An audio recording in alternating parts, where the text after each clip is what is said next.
এই কীর্তনটা যাহা লিখে আছি পার্থিব জগৎবাসী বিশ্ব ব্রহ্মাণ্ডবাসী সবাই জানতে পারবেন, কারণ আমার এই কথা শুধু এই ঘরে হচ্ছে না, বিশ্ব জগৎবাসীর প্রত্যেকের ঘরে ঘরে আমার এই কৃষ্ণ কথা প্রেরিত হচ্ছে। তাই আপনার জয় জয় শ্রীমান মহাপ্রভু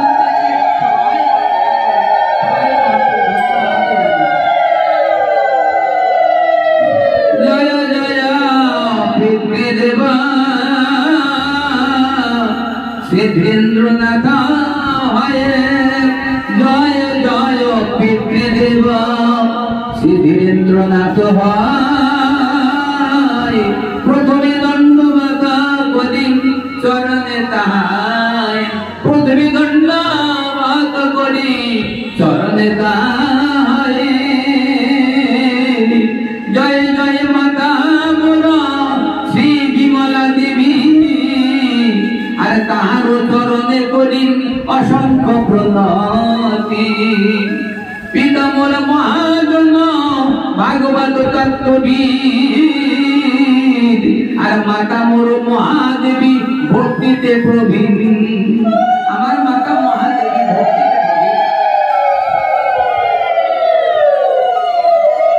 আর তাহাদের তারা দুহে অতি কষ্টে এবারে নোপালান, তারা দুহে অতি কষ্টে এবারে নোপালান।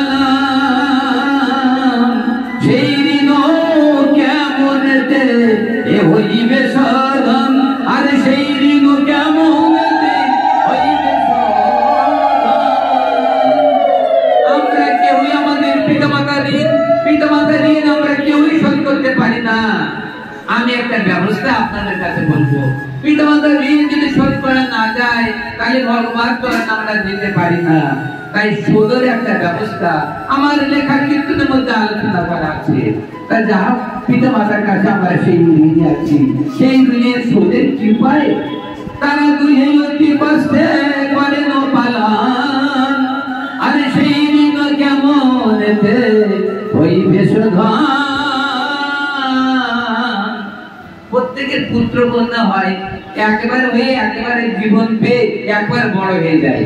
আর আমার একটা সমস্যা ছিল, আমি হয়ে হয়তো মাসে মাসে কেমন হইবে শোধন আর সচ্চিদানন্দ রাখি নাম পিতা মহাদেব। আপনি জানেন না আমার আদি নাম কি? আমি সদন্য বাবাজি আমার গুরু মহারাজ দিয়েছেন আমাকে সন্ধ্যায় তত্ত্ব দিয়ে, কিন্তু আদি নাম কেউই জানে না। আপনার একেবারে জন্মদিনে শুনে রাখুন, আমার আদি নাম সচ্চিদানন্দ। সচ্চিদানন্দ ভগবানের এক নাম, ভগবান কৃষ্ণের এক নাম সচ্চিদানন্দ। পিতা পরম পরম আনন্দ রাখিয়াছে। আমি সেই নামে কিছু করতে পারি না, তবে আমার পিতা মাতার মহান দয়ায় আমাকে নাম দেওয়া হয়েছিল সচ্চিদানন্দ। তাই অনেক অনেক মহাত্মা শুনতো আমার বাবাকে বলতেন, ডাক্তার বাবু আনন্দময় সেই সচ্চিদানন্দ ভগবানের কৃষ্ণ একমাত্র সচ্চিদানন্দ হতে পারে। তা আপনার ছেলের নাম, তাহলে আমার ছেলের নাম দিলাম সচ্চিদানন্দ হয়ে যায়, পরমানন্দময় ভগবান কৃষ্ণ চরণ প্রাপ্ত হই। তাই আমার নাম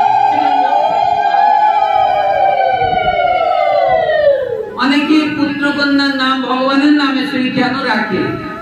কোন মেয়ের নাম রাখলে আমার মেয়ের নাম রাধা কি সবাই বলে তোমার মেয়ের নাম রাধা রেখে তোরে বাপরে বাপ, তবে হ্যাঁ লিখেছি, কারণ স্বয়ং সম্পদিনের যা জাগরে নেই সেই পরম পরম পবিত্র সেই পরম প্রেমের পরাকাষ্ঠা স্বরূপের আধারের নাম যদি মনে না থাকে তা আমার মেয়ের নাম রাধা রানী। তার আমি মৃত্যুর সময় যদি আমি ওই নাম না করি মেয়ের নামও করি তা আমার পরম্পরায় পৌঁছে যায়।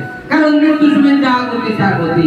মৃত্যুর সময় কোন ব্যক্তি যদি তার ছেলের নাম যদি কৃষ্ণ হয়ে থাকে, কৃষ্ণ কৃষ্ণ বলে মৃত্যু হয়ে যায়, পরম্পরায় সে অবশ্য পৌঁছে যায়। কারণ আপনারা জানেন আজকে সেই মরা মরা বলিয়া রাম নাম জপিয়া অনায়াসে বাল্মীকি হয়, তাহলে মরা মরা বলে যে রাম নাম হয়ে থাকে, তাহলে কৃষ্ণ কৃষ্ণ বলে ছেলের নাম কৃষ্ণ, এই কৃষ্ণ কৃষ্ণ জপ করে সেই কৃষ্ণ নাম প্রাপ্ত হয়ে যায়। তাহলে আজকে মৃত্যুর সময় যা গতি সা গতি। মৃত্যুর সময় যদি কৃষ্ণকে ডাকা যায়, যেমন আপনারা জানো আজামিলের ছেলের নাম ছিল কি? নারায়ণ। তাহলে আজামিল মানে খুবই মহাপাপী ছিল। এখন মৃত্যুর সময় ভগবানের সেই নারায়ণ নাম কিন্তু বলে নাই। মৃত্যু সেই যমদূতের ভয়ে নিজের ছেলের নাম করেছে নারায়ণ নারায়ণ। আর নারায়ণ শব্দে কই সর্বজীবের অতিশয়, আয়াতে সব যেতে হয় সবার ওই আশ্রয়। এতে নারায়ণ, যে নারায়ণ বলিল, নারায়ণ বলেছে। এদিকে যমদূতগণ সেই যমদূতগণ আজকে ওকে বন্ধন করিয়াছে। বন্ধন যখন যমদূতগণ বন্ধন করিয়াছে, তখন উনি ইষ্টপিষ্টে বন্দিত হয়েছে। জুমালুকে নিয়ে যাবে যমদূতগণ।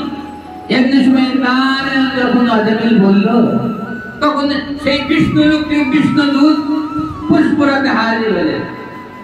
চতুর্হস্ত বিশিষ্ট বিষ্ণুদূতগণ শঙ্খ চক্র গদা বর্তমানমালা ধারে নারায়ণ যেমন দেখতে, ওইরকম ধরনের বিষ্ণু দূত দেখতে। হস্ত ভয়ঙ্কর গদা, ওই গদা আঘাত করলেন সেই যমদূতের মস্তকে।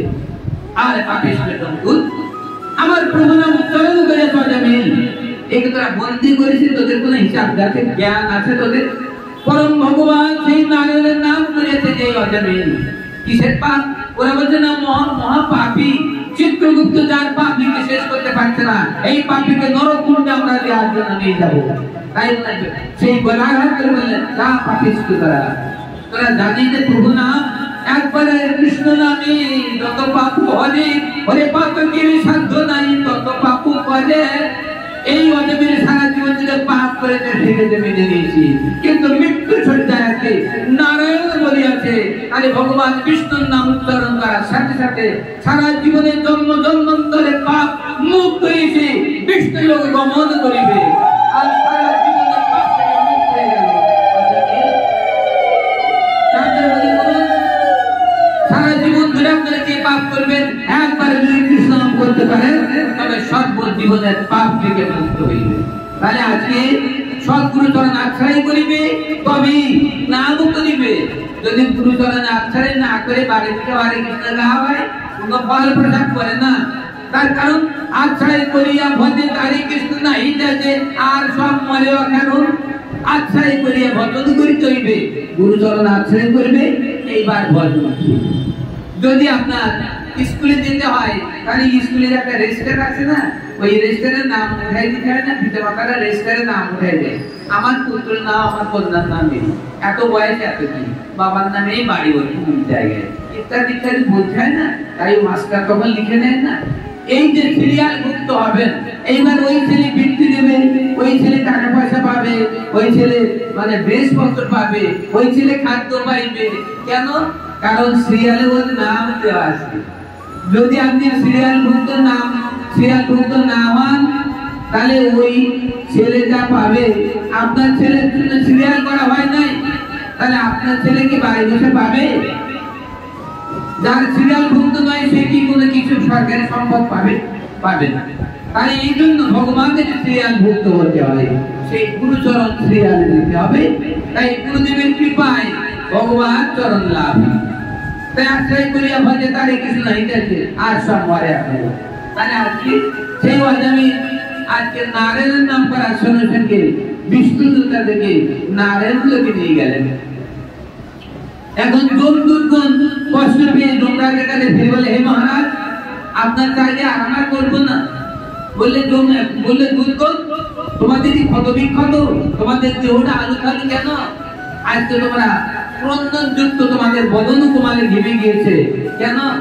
তাহলে তো মহারাজ, আজকে সেই চতুর্থ বিশিষ্ট কারা আসছিল, বিরাট মহাভয়ঙ্কর তারা না গলাঘাত করিয়াছে আমাদের।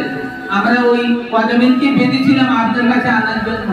তাই ওরা বলল কি, এই অজামিল পরম পবিত্র ধার্মিক, মৃত্যুর সময় প্রভু নাম করিয়াছে, তোরা পাচ্ছিস কেন? আমরা দিতে চাই না, তারপর তার আত্মাকে দিতে চাই না আমরা আপনার লোকে আনার জন্য, জমলোকে আনার জন্য। তাই ওরা আমাদেরকে প্রত্যাঘাত করিয়াছে, গদাঘাত করিয়াছে, আর আমাকে বিতাড়িত করে দিয়েছে।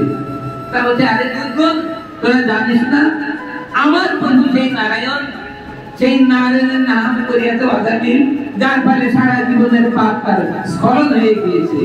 সে এখন পরম পবিত্র হয়ে বিষ্ণুলোক গমন করিতেছে। তাকে তোরা কেন বাঁচছিস? তোরা জানিস না?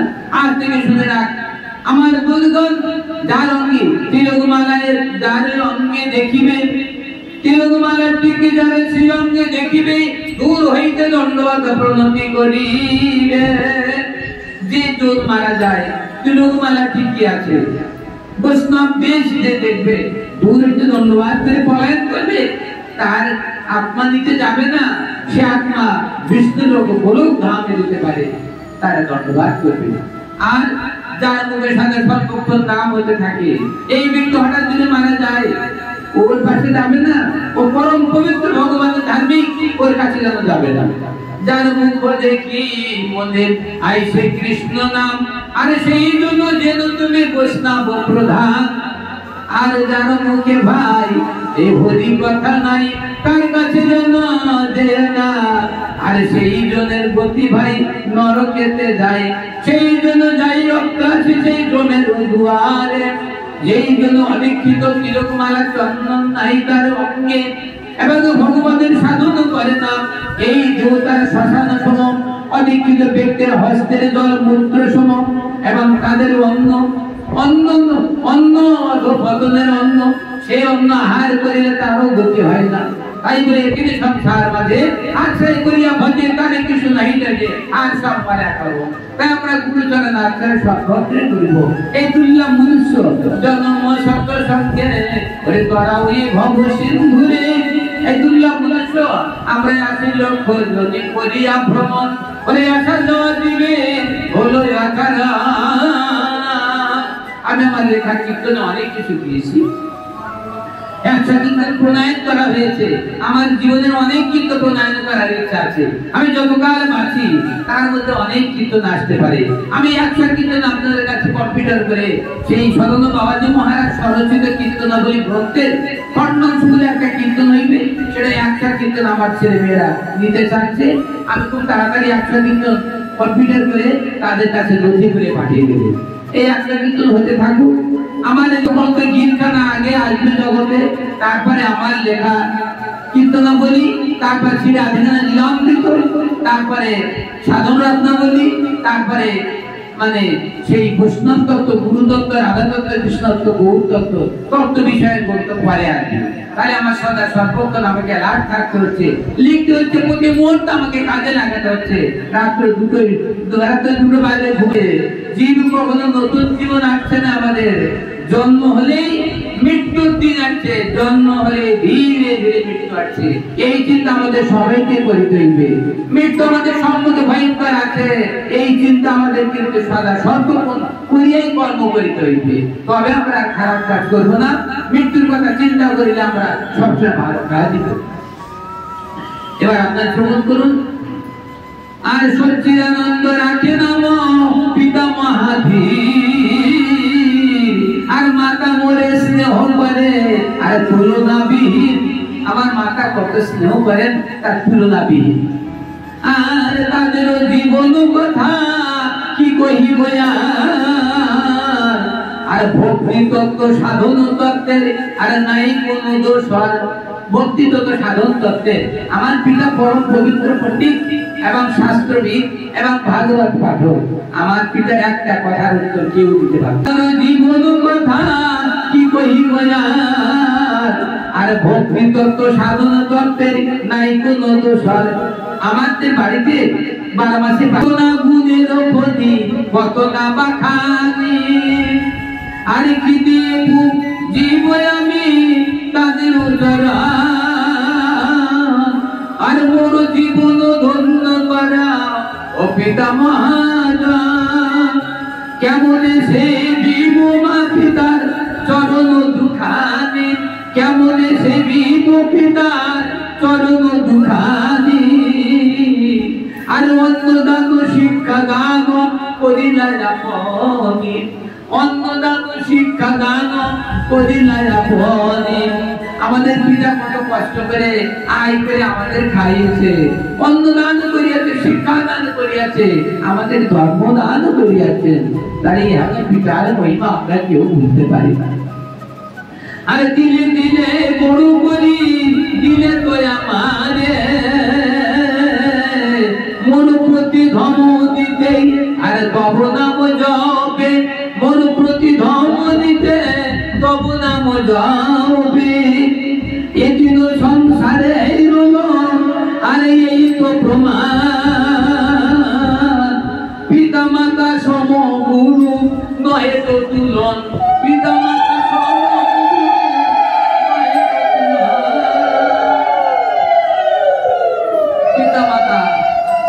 পিতা মাতা সমগুরু জগতে তুলনা হয় না তুলনা বিহীন পিতা মাতা আর যেখানে যে সময়ে আর বড়ই আগমান নিজ মাতা পিতা নাম পরিবেশ কোন বিপদ যদি হয় মাতা পিতাকে স্মরণ করবে আর শ্রীগুরুদেবকে স্মরণ করবে উদ্ধার হয়ে যাবে আর যেখানে যে সময়ে বড়ই আগমান নিজ মাতা পিতা নাম পরিবেশ আমি যেখানে যাই আমার মন্দিরকে ধন্যবাদ করি ঠাকুরকে ধন্যবাদ আমার পিতা মাতাকে বলে আসি ও মাতা পিতা মুখ জায়গায় যাচ্ছে তুমি তোমরা যেও আজকে গীতা মিত্রের বাড়ি যাচ্ছি আমার পিতা মাতাকে বলে আসি যে তোমরা আমার পরিবেশ